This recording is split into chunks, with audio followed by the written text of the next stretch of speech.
Здравейте, аз съм Марко Лутяри и днеска иска да правим канелони. Ще сложим моята любима велика Айвар. Новия продукт на серията на Дерони. Ще ви харесва много. Към нашата рецепта днеска е необходимо канелони, има моцарела, има масло, меляко, малко брашно и велика айвар. Да почнем да правим смес за канелони. Почваме малко от хляб ми трябва. Ще ползваме само средата на хляб. Пускаме моцарела.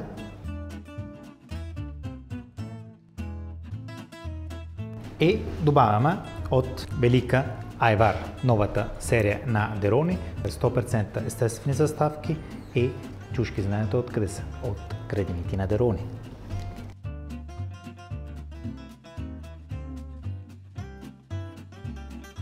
Тази смес, къде сме направени с хляб, моцарела и велика айвар, е точно планеж за нашите канелони. След като я направим тази фаза, почваме да правим леко бешамел. Почваме да добавим малко масло.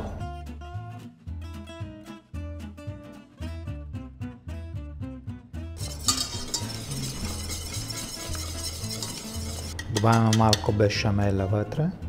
Добавяме малко велика айвар. И поставяме. Ще настъргаме малко пармезан и пускаме в фурната на 180 градуса около 15 минути. Канелони са готови и ги извадим от фурна.